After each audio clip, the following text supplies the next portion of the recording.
Welcome to Gaming Ops. My name is John. Today we are going to be recording our first episode. We're going to be doing a little bit of an introduction, telling you a little bit about ourselves, and then we're going to roll into what games we're excited for in 2016. So we're going to start things off to my right with Drew. My name is Andrew Smith. Current title that I'm actually playing right now is Xenoblade Chronicles X. Also, I've been putting a little bit of time into Fallout 4 as well, which I'm really enjoying. And Dragon Ball Z Budokan for the 3DS. Those are the three titles that are taking up majority of my time. I also like to engage myself into anime and manga. With that being said, we'll go ahead and give it over to Brian Streckfus. My name is Brian Streckfus, and I'm a musician, and I also make my own YouTube videos, so I figured I would collaborate with these guys to do gaming ops. I've been playing Team Fortress 2 right now, Counter-Strike, Rocket League,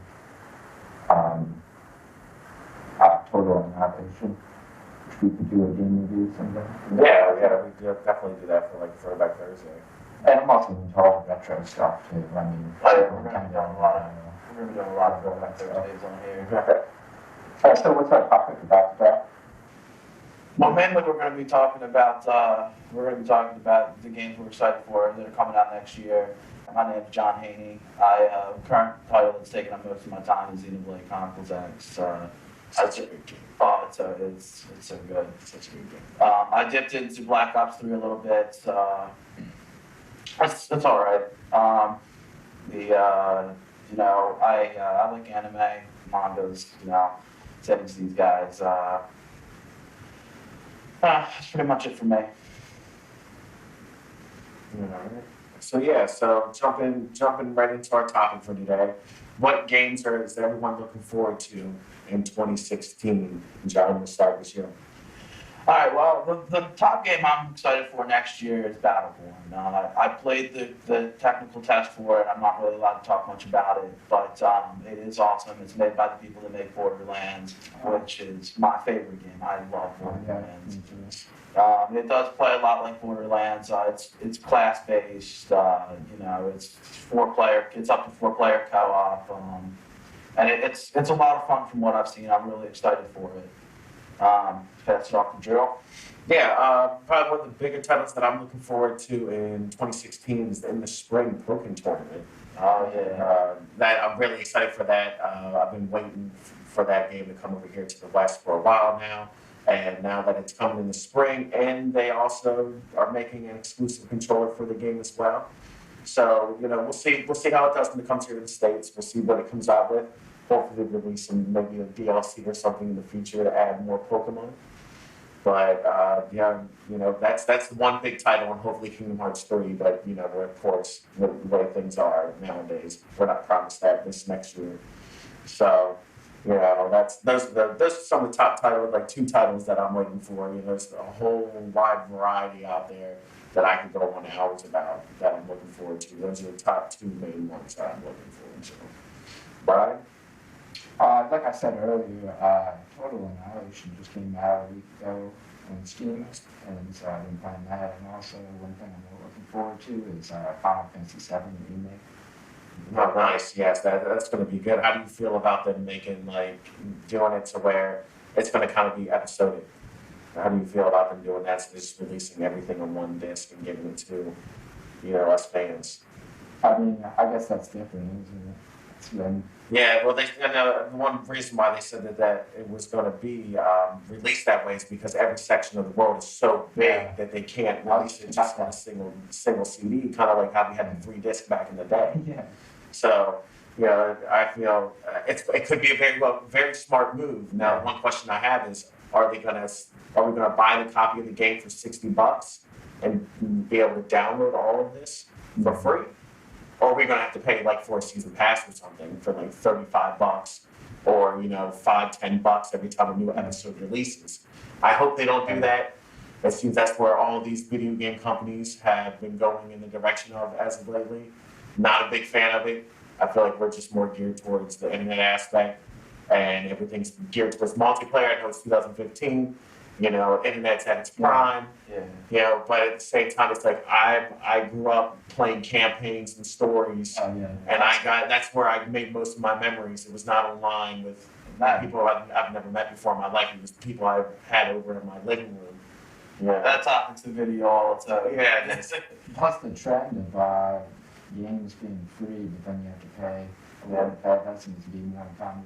See, this is one thing. Square Enix hasn't shown to be money hungry yet, not like the other companies. Yeah. I feel like it's probably going to be kind of like how Telltale does it, where you can buy it in segments, or you can buy like season pass when it comes out, and you'll just get each set as it comes out. Okay. I know one thing, I understand when a game as big as Final Fantasy not being able to fit on a Blu-ray. Blu-rays have, I think, 60 gigs. Yeah. They have It 60 might be worth it because I had 3-minute songs that take up 15 gigs. Yeah.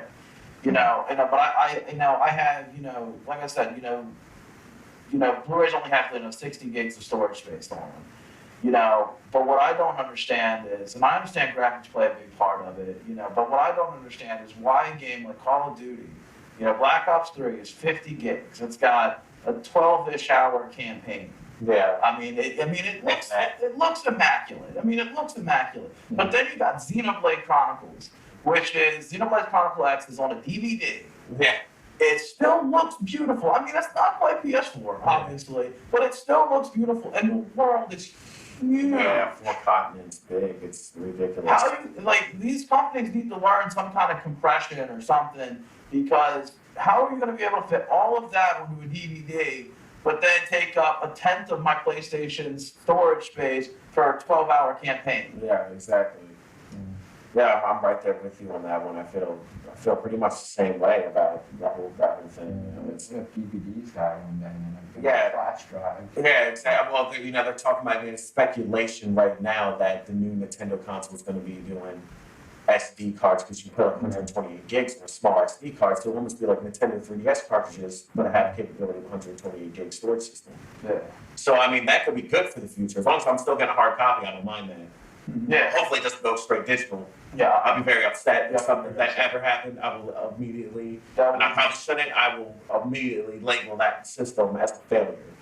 If something like that comes straight digital in the future. Oh yeah, that's gonna be the end of gaming for me. I need to look up and see cases on my wall. Yeah, exactly. Being a collector, that's how I have to. Exactly, yeah. I'm the same way. Another game that I'm excited for, a little bit off the wall, is a game called Yooka-Laylee. Okay.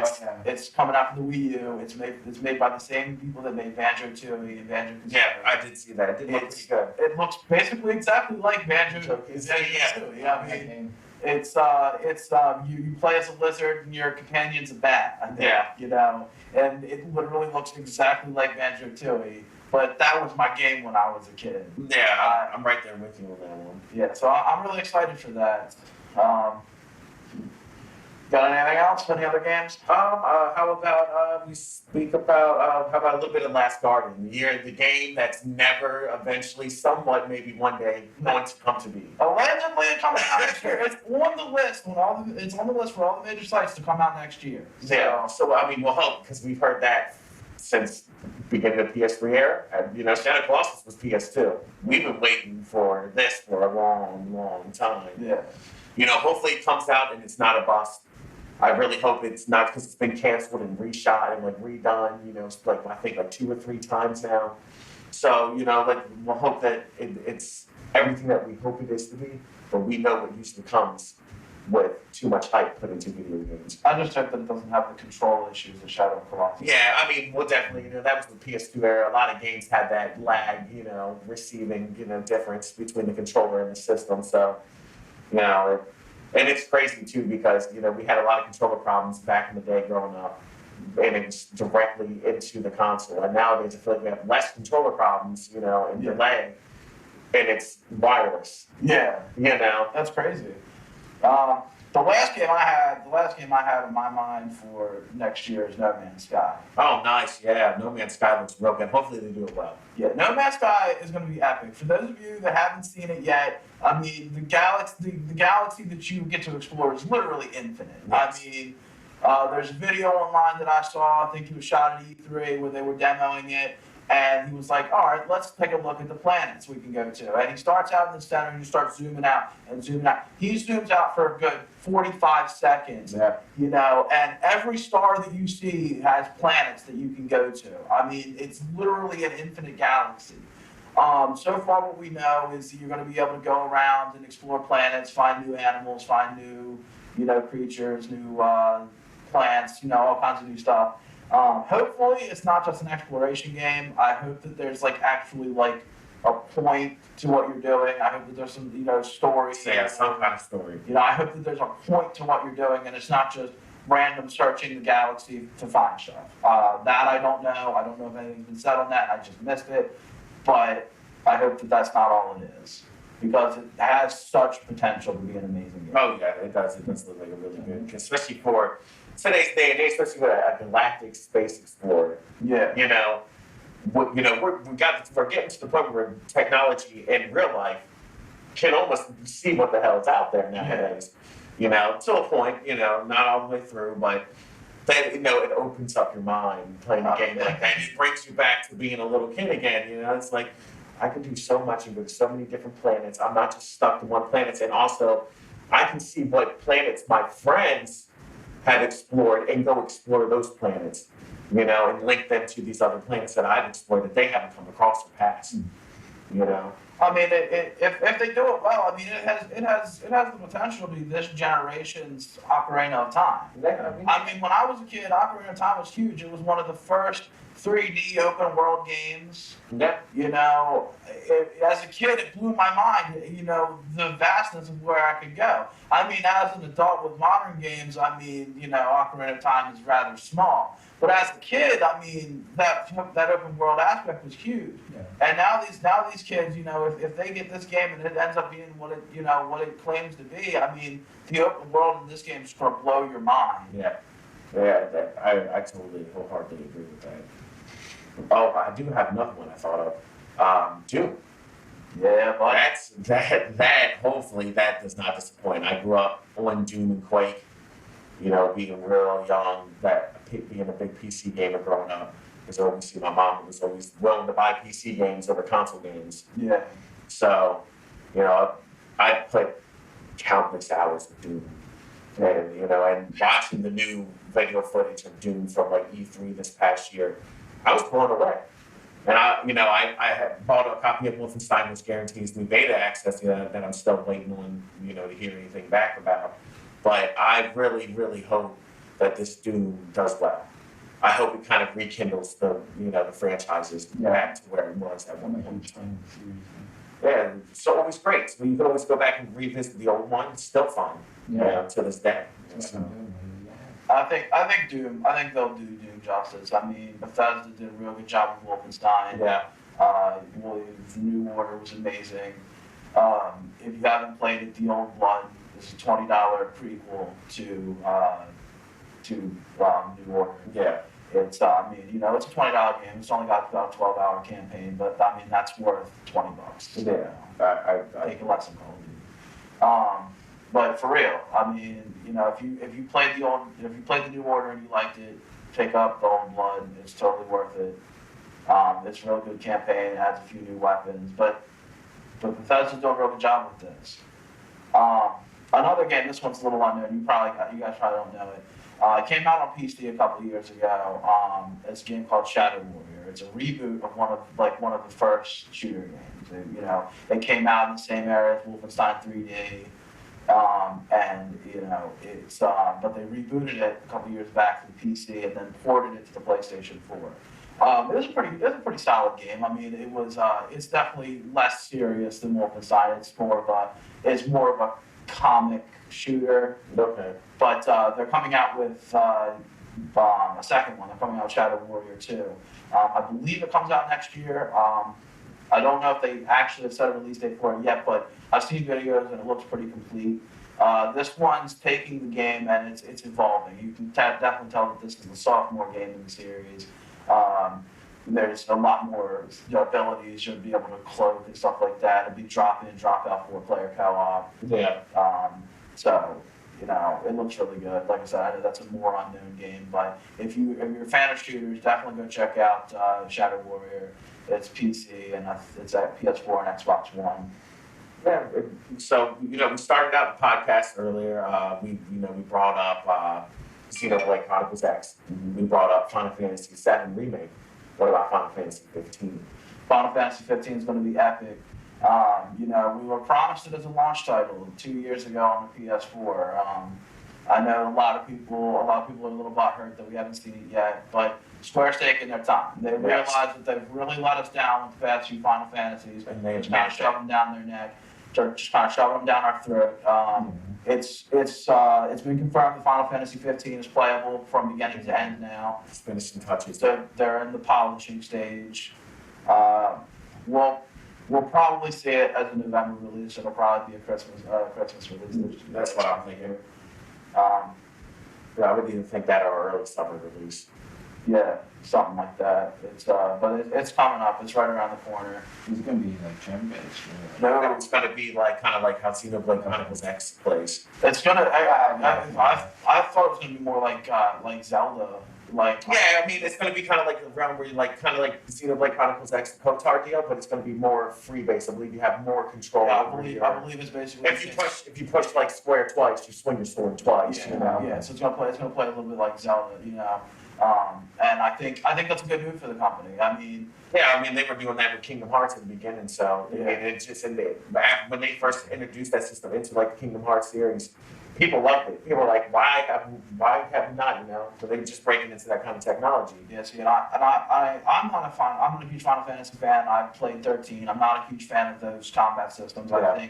I think turn-based is dead for consoles. Oh, Turn-based is not a viable option for consoles. Why make a turn-based game with that kind of technology? Yeah, and I know a lot of people are butthurt about Final Fantasy VII Remake not being turn-based. Yes. But it's part of being a remake. They're updating it for the new That's the system. key word in there. That- Remake. How are you gonna be butthurt that they're making it a modern combat system, but not butthurt that they're making it a modern making it modern graphics? Yes.